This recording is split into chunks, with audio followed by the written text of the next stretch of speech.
Jason, I think we should part ways. Why? Why would you say that? It's hard for me, always being asked when we're going to have kids. I was deeply shocked when my beloved wife suggested divorce. But maybe it's understandable that Kimberly feels this way. My name is Jason. I'm a 37-year-old married man. My family has run a tailor shop for generations, and as the eldest son, it was agreed that I would take over. Currently, I'm in charge of a branch, gaining experience and working as the manager. I took great pride in the long-standing brand and history of our tailor shop and constantly pushed myself to be a worthy successor. Kimberly was always there, supporting me. Thank you for shopping with us. We look forward to seeing you again. Kimberly maintained her dignity and cheerful customer service and sent her guests on their way. Seeing her work so efficiently in her elegant dress always received high praise from our clients. Thanks to Kimberly working alongside me, my branch attracted many customers. Hey, that customer earlier bought a whole dress set. Your recommendations must have been spot on, Kimberly. Well, if our customers are going to wear our dresses, we should make sure they get ones that suit them best, right? Saying this, Kimberly gave me a refreshing smile. Working together like this, I often thought how glad I was to have married her. This year marks our 4th anniversary, and our relationship is still going strong. However, to be honest, my parents weren't thrilled about me marrying Kimberly. Oh, what on earth did you choose 31-year-old Kimberly as your bride? With our families standing, you could have had so many suitable arranged dates. When I decided to marry Kimberly, my mom dramatically sighed and said that to me. Before I met Kimberly, I had no experience in dating women, and people around me were worried about me. Out of concern, my parents often suggested arranged dates, but I just wasn't interested. I believed that one should marry not based on family background or conditions, but someone they truly love. Although I lacked experience in relationships, I wanted to choose my life partner on my own and make her happy. I want to choose my life partner and make them happy. Back in the day, I met Kimberly at a traditional dress workshop. Kimberly, with her charming smile, gracefully dressed a mannequin. Turns out, Kimberly had learned how to wear traditional dresses during her training. Being shy, I didn't want to miss this chance and approached Kimberly right away. After dating for a year, we get married. For me, the fact that Kimberly could wear a traditional dress was impressive, but my parents seemed to think differently. Isn't Kimberly just of average background and in her 30s? Do you really think she can bear our air? Yes, Jason. Why did you choose her? Even if you have kids, she'll be over 35 at her first childbirth. I have so many concerns. They complained a lot about this to me. But their thinking was quite old-fashioned. Kimberly was a calm and refined lady who elegantly wore traditional dresses. And aren't there many women these days who give birth in their 30s? Despite my parents' objections, I decided to have a wedding with the woman I loved, Kimberly. On that day, Kimberly looked truly beautiful in her pure white dress and bright red lipstick. I had a feeling I'd never forget this wonderful day as I solemnly sipped from the ceremonial cups. Even after 4 years of marriage, we don't have children, but I never saw it as a big issue. We were about to start fertility treatments soon, and I was determined to stay positive. Currently, we don't live with my parents, and I tried to keep Kimberly away from family stress. I wanted to protect her in my own way. But one day, Kimberly, with a sad look, suddenly said to me, "Jason, let's break up." Panicking, I asked, "Why?" With a downcast face, Kimberly calmly expressed her feelings. "I'm tired of constantly being asked about when we're having children. You shouldn't care about what others say. We're about to start fertility treatments, and we can go at our own pace. I'm sorry, I can't take it anymore. I guess I wasn't meant to marry into a good family. Please, let's separate." Interrupting me, Kimberly pleaded with tears in her eyes. If this was Kimberly's wish, then I suppose I had to accept it. The idea of my beloved wife wanting a divorce deeply shocked me. But maybe it was inevitable. Kimberly is serious-minded, and perhaps she felt more pressure than me to meet my parents' expectations. I believed I was considering Kimberly's feelings, but in the end, I was only satisfying myself. I didn't realize that Kimberly had been pushed to this extent until today. I felt like the worst husband ever. All right, let's get a divorce. So, we began to prepare for our divorce. Since we both agreed, everything proceeded smoothly without any issues. My parents were thrilled about the divorce. Jason, well done. We'll arrange a good match for you soon. Kimberly got what she deserved. She was out of her league marrying our Jason. Hey, don't say anything bad about Kimberly. I raised my voice, and my parents visibly flinched, falling silent. Even though we were planning to part ways, I couldn't bear her being insulted like this. No matter if they're family, I can't forgive it. This divorce wasn't Kimberly's fault. I felt heavily that it was on me. So, Kimberly had finished packing, ready to move out at any moment. The divorce papers were ready, and after our final dinner together, we planned to submit them to the city office. Yes, just after our last dinner together tonight. I'll be heading to the hair salon before our dinner, and might be a bit late getting to the restaurant. I'm sorry. It's fine. Don't worry about it. I responded calmly, going about my work for the day. From tomorrow, Kimberly wouldn't be at this branch. I bet the clients will really miss her. But what's decided is decided, and there's nothing to be done. Hiding my mounting sense of emptiness, I finished my work, changed into my suit, and headed to the upscale French restaurant where Kimberly and I were meeting. This restaurant was a renowned place, frequently featured in magazines and highly rated. Surely, we could make a wonderful memory there. But deep down, I truly didn't want to part ways. I thought of expressing my feelings to Kimberly one last time. Once seated, I ordered some wine first. When Kimberly would arrive, I thought we'd drink together. However, the agreed time passed, and there was no sign of Kimberly. I began to worry, sending her a message. Perhaps something had happened to her. However, all I got back was a terse message saying, "I can't make it after all." Reading this, I felt like I'd been stood up. This was unexpected. To be honest, it was a letdown. Does Kimberly really dislike me that much? Since I'd just been sitting at the table without ordering anything other than wine, I could feel the glances from other customers and waitstaff. It was probably obvious to everyone around that I'd been stood up. Darn it. Suddenly feeling reckless, I kept ordering more wine. I thought that by drinking a lot, I could drown out my sorrows. But truthfully, this only made me feel more empty. Staring into my wine glass, pondering my pathetic state, someone suddenly spoke to me. "Excuse me, are you Kimberly's husband by any chance?" When I looked up, there was a couple about my age. From their vibes, I guessed they were likely married. The man was bald, and the woman had an elegant air about her. I unconsciously sensed a familiar vibe from these two. But the fact that they know about Kimberly. Who exactly are this couple? Yes, I am Kimberly's husband. Have we met somewhere before? When I asked, the bald man opened his mouth.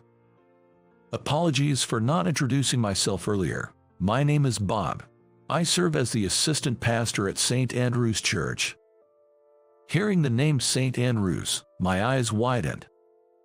That church was one of the largest in this region. The structure itself was grand, and it was a historically renowned church with a large congregation, famous for its prestige. Given its history, It's probably under the same kind of scrutiny from the public as our family-owned clothing store. It was probably because of this background that I somehow sensed the same atmosphere in these two people as I did. Both are feudal and particular worlds in today's society. The elegant lady in the dress, looking straight at me, began to speak unexpectedly. "Isn't your wife with you today? Kimberly really helped me out. Thanks to Kimberly's advice, I have built a happy home with my husband." Not fully grasping her words, I responded, but then, she dropped a bombshell. 5 years ago, distressed about not being able to have a child, I was on the verge of jumping off a bridge. That's when Kimberly, who happened to be passing by, talked me out of it. Tears welled up in her eyes as she shared her past. She must have been truly desperate back then. The weight of the expectation was probably suffocating her. Kimberly probably felt the same way. The realization made my heart ache for Kimberly. Kimberly desperately tried to stop me, and showing me a photo of you on her cell phone, spoke passionately. "I'm not exactly well regarded by my fiancé's parents, probably because of my age, but even so, he chose me. Honestly, I'm worried about whether I can live up to his parents' ideal of a wife, but I believe I'll never meet anyone I love more than him, and I don't think I'll find anyone who values me more than he does. No matter the challenges, I want to overcome them together." Tears welled up uncontrollably from my eyes as I heard these words from the lady. I was so touched to realize Kimberly felt this way about someone as unworthy as me. Beside me, her husband spoke up. "We're truly grateful to Kimberly. Currently, we've adopted a child and are living happily as a family of 3. We've faced many challenges, but we've overcome them because she's been by my side." It's true, with love, people can overcome any difficulty. Hearing their words, I was determined once again. I didn't care what others said anymore. Throughout this long journey of life, I was certain that Kimberly was the only one for me. If Kimberly still had any feelings left for me, I'd protect her with all I've got. That was my firm decision. No, I should be thanking you. Thanks to both of you, I've had a wake-up call. Let's meet again sometime. I quickly scribbled down my contact info and handed it to them, paid the bill, and left the diner in a hurry.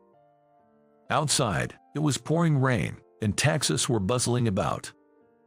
Initially, I thought of catching a taxi, but they were all occupied. I need to get to Kimberly as soon as possible. Driven by this thought, I ran through the rain. Drenched in my suit, I probably looked out of place to passers-by. But I couldn't care less about that. I had to reach Kimberly as soon as possible. I was certain Kimberly must have also decided to divorce me with great concern. After running for about 20 minutes, I arrived at Central Park. This park was a special place for us. We had our first date here. Gasping for breath, I looked around and searched for Kimberly. I had this intuition that she'd be here. And sure enough, my intuition was spot on. Kimberly stood there, soaked to the bone.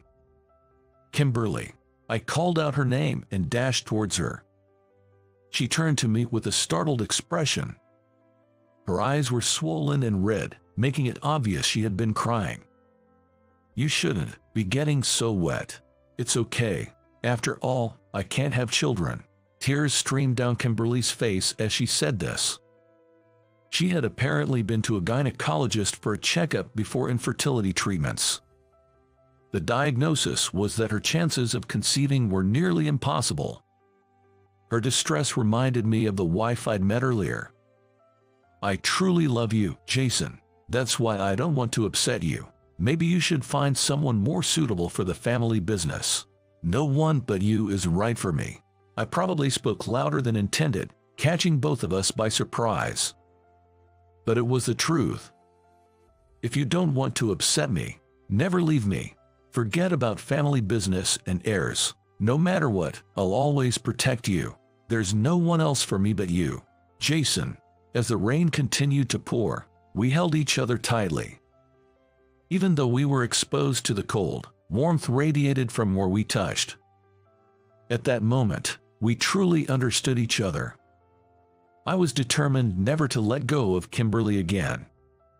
So we decided not to get divorced and to start over as a married couple. Our parents complained, but we didn't care. The next head of the family will be me. Everyone will follow my way. If anyone has a problem with that, I don't mind stepping down from my inheritance. What? That would be a problem, Jason. At my words, both my dad and mom looked panicked. Sure, the current head is my father, but he's clueless about IT stuff. The success of our clothing store is largely due to me. My dad probably doesn't want to lose his successor now. But I wasn't bluffing. If they interfered with my relationship with Kimberly any further, I was ready to cut ties with the family. Fortunately, we had some savings. Kimberly and I know a lot about clothes, so we'd get by. That night, I resolved never to let go of Kimberly again. After that, following the example of Bob and his wife, we adopted a child and began raising him. Our son's name is David, a 3-year-old boy. Kimberly truly loved David with all her heart. Daddy. At first, David was quite shy, but lately, he's been sticking close to me. Oh, David, did you have fun at daycare today? Yeah. Tomorrow's a day off, so let's go to the park, just the 3 of us. Yeah. My parents have started to dote on David recently, and it seems that all the family troubles are heading towards a happy resolution. From now on, I want to keep a certain distance from my parents and cherish Kimberly and David above all else. I'm so happy, Kimberly said with a big smile. We'll overcome any challenges together and share our joys. Watching us, David will surely grow up to be a kind man. I'm not a justice-minded person. Why did I help her when she was being harassed by thugs? I can't even understand it myself. I was in a hurry, with an important errand ahead of me. And yet, this beautiful girl looked up at me with those big eyes. My name is Tom. I'm 28 and work at an advertising agency. Just your average Joe working a 9-to-5. If there's anything that sets me apart, it might be that I have no family to speak of. My mom had me without ever getting married. I know nothing about my father. Never even heard a peep about him from mom. For me, the absence of a father figure was just the norm. Apparently, my mom cut ties with her own parents before I was born. By the time I had any memories, I had no grandparents either. Raised single-handedly by my mom, she passed away just as I was about to graduate college. Sitting by her sick bed, I cried, telling her I wish I could have done more for you. She simply replied, "You didn't need to," before slipping into unconsciousness. And just like that, she was gone. It was a very her way to go. Whimsical, a tad selfish, and slightly eccentric, that was my mom. It wasn't until I entered the workforce that I realized I might have inherited her personality. The way people perceived me was eerily similar to the way I saw my mother. Makes me chuckle thinking, like mother, like son. But hey, I made it to 28 just fine. I'm sure mom's watching over me from wherever she is, feeling content. At work, folks think I lack oomph but agree I'd get the job done. I'm motivated, it just doesn't seem to come across that way. Some even think I'm holding back my true potential. Truth be told, I enjoy my work. There's a sense of accomplishment and a clear end in sight. The only slight complaint I have is about my immediate supervisor. His name is Kevin. He used to be in charge of training us newcomers. Now, he's our direct supervisor. Kevin has always had a bad reputation around the office. He rarely does any work but has a knack for making it seem like he does. It would be more accurate to say that he is smart. Basically, he's incredibly good at taking credit for others' achievements. On top of that, he's an expert at brown-nosing the higher-ups. The kind to climb the ladder by using his subordinates as stepping stones. I know it's different for everyone, but it does make me wonder about his character. Being entrusted with such a big project alongside Kevin really gives me a headache. It's a major contract and a large-scale project, with formidable competitors to boot. The CEO himself has said that we can't afford to lose this presentation. Kevin is the project leader. We're supposed to work as his hands and feet. I did all the work for the presentation's content and created all the documents. I believe that, together with the other staff, we've come up with the best we can. Kevin only gives us sarcasm and notices, but does nothing to help us. I even doubt he fully grasps the project's details. His main job seems to be giving a summarized progress report to the CEO. You could say that's pretty much all Kevin does for work. And of course, he reports it as if it's all his own achievement. Some staff members are getting sick of Kevin and losing their motivation. It also became my role to listen to their complaints. With the final presentation scheduled for the next day, I was feeling a bit nervous. Only Kevin and I are set to attend. I don't think Kevin even checked the presentation details. I'm thinking it's a presentation I'm going to have to work on alone. I doubt Kevin even looked through the presentation materials. I wish anyone but Kevin was accompanying me, but he's the project leader, so there's no helping it. I sincerely hoped he wouldn't get in my way. On the day of the presentation, I left my home earlier than usual. No matter what kind of accident might occur on the way, being late isn't an option. I decided to take a shortcut to the station to get to the presentation venue ahead of time. I don't usually go this way, but I passed through a park behind the station. It turned out to be a poor decision. Let me go. Looking in the direction of the voice, a high school girl was surrounded by a sketchy group. They were insisting on hanging out with the reluctant girl. I couldn't just walk by, so I shouted, "Hey, knock it off." All eyes from the sketchy group turned to me at once. They looked a bit older than the high school girl. They seemed like college students who were used to having their way. She's clearly not interested. They sneered at my words. The apparent leader of the group aggressively said, "Mind your own business." He didn't seem to want to back down. The high school girl looked up at me, clearly seeking help. Forcing her isn't manly. She doesn't want to hang out with you guys. Get it? At my words, they became menacing.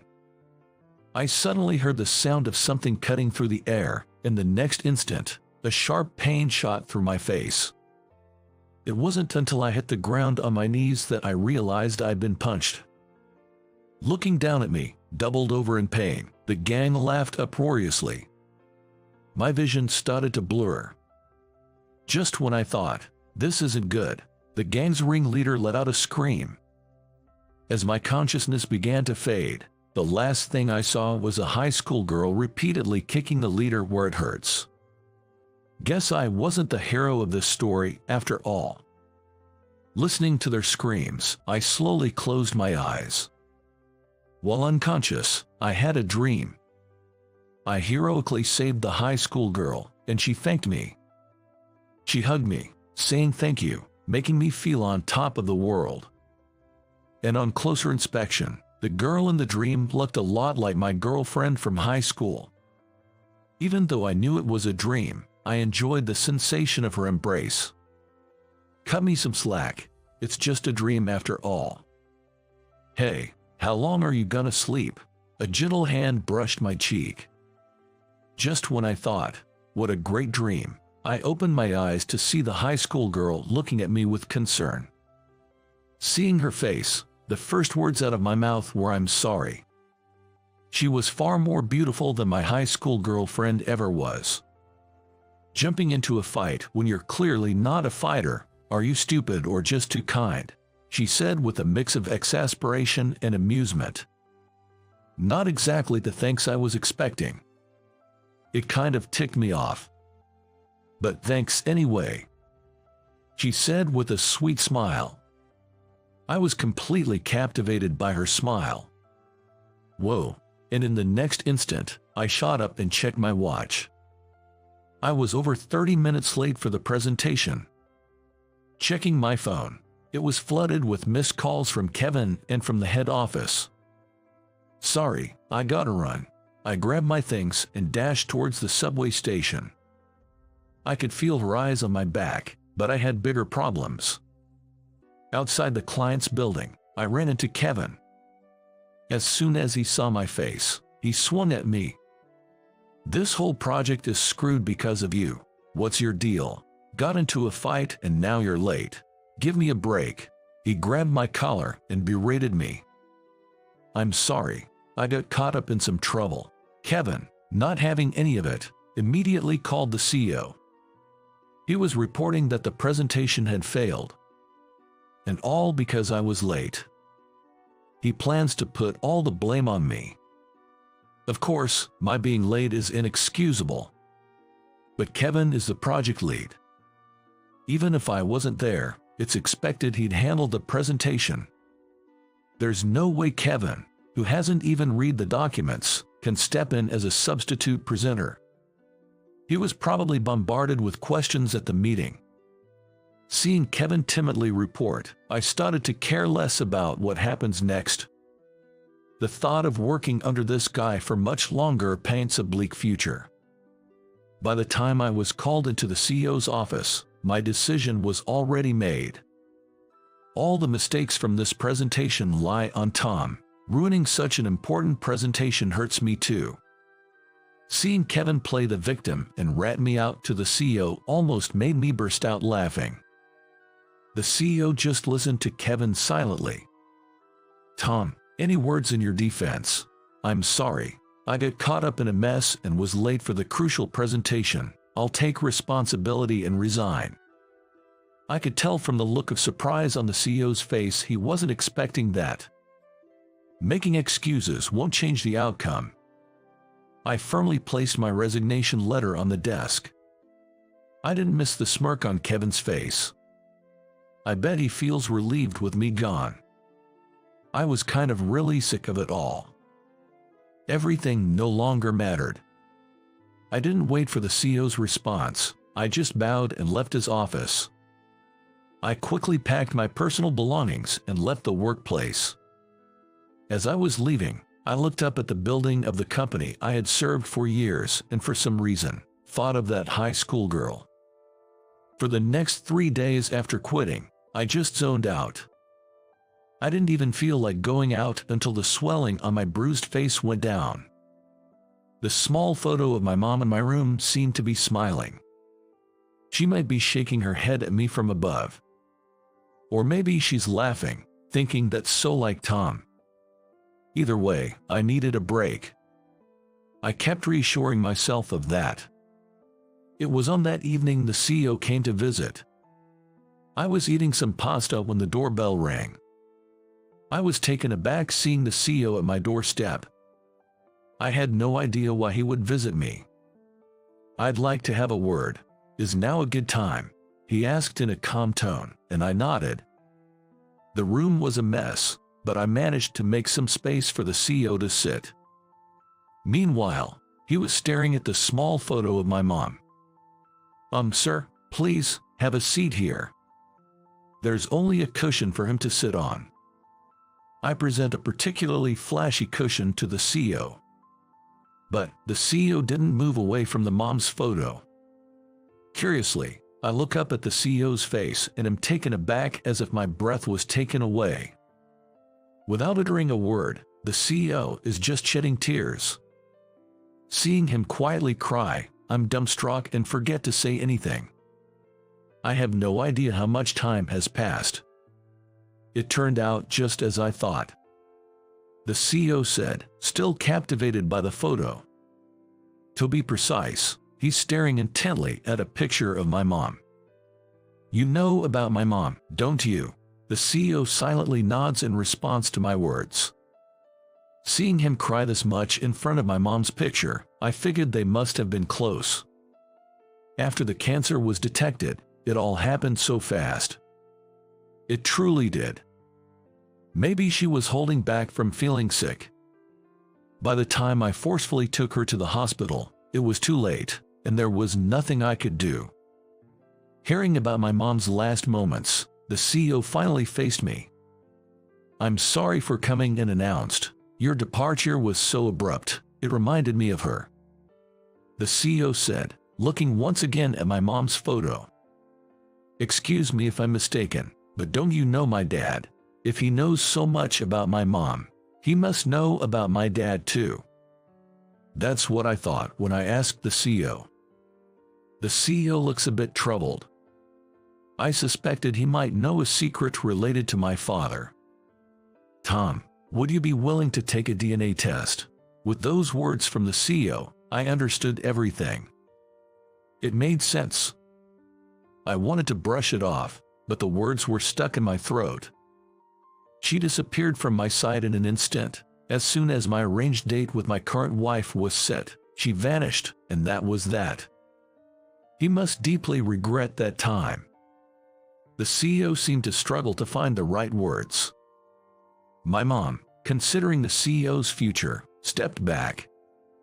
"I've heard that the CEO's wife is the daughter of a senator." "Is that so? Sounds just like Mom. But sir, if she were still around, would you have chosen her?" "Oh, that's not the right way to ask. Could you have chosen her?" My sharp words made the CEO flinch. Thinking he was the only one hurt was a big mistake. As visiting me, suggesting a DNA test, felt almost like a betrayal to the family he has now. I don't have a family. I'm all alone in this world. That's why I understand the value of family. I thought the CEO should live to protect his current family, rather than dwelling on the past. "If you're seeking atonement," Mom would probably say, I began. "Huh? I don't need your pity." The CEO stared at me, probably seeing my mom and me. "Could you please leave? I'm not even your employee anymore." Pointing at the front door, the CEO seemed at a loss for words to say to me. He probably wasn't used to being outright rejected by someone. In the end, the CEO couldn't even say a word to me and just left through the front door. It was the first time I met my dad, but I didn't feel anything special. I'm not in for playing silly games. That night, my late mother appeared in my dreams after a long time. She was laughing so hard she was holding her stomach. It seemed she'd seen the way I sent the CEO packing.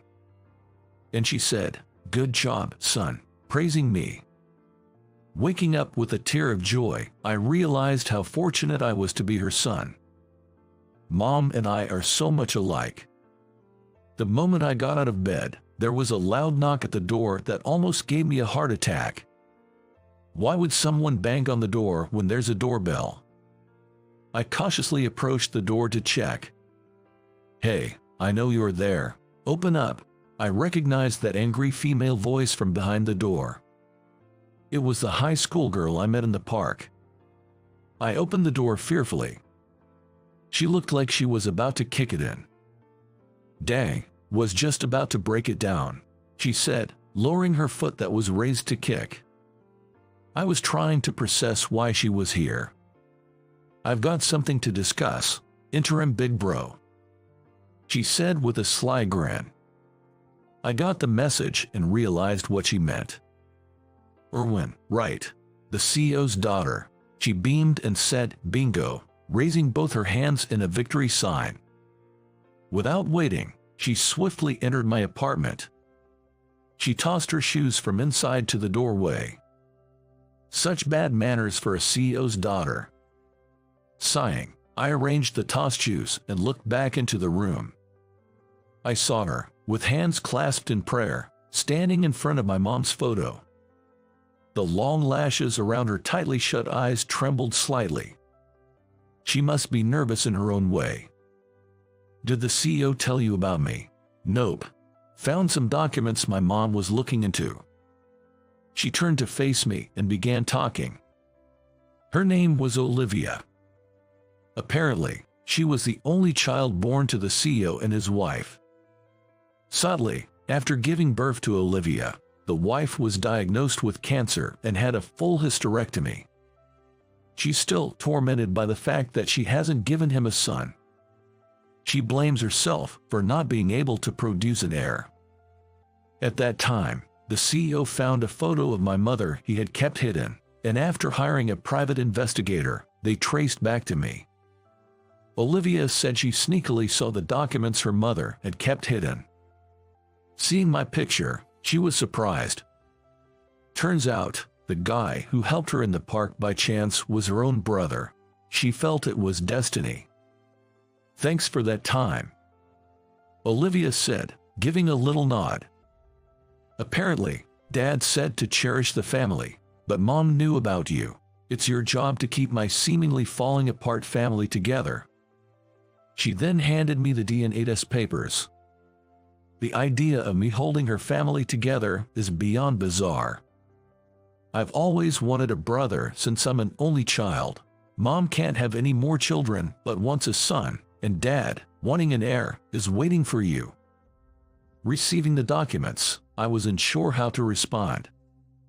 It all seemed to revolve around Olivia's family's needs. What's in it for me? They come in, disrupt my quiet life. Don't they feel guilty? I thought it was a lousy negotiating technique. I guess my feelings showed on my face. Olivia smirked. There's one benefit for you too. What?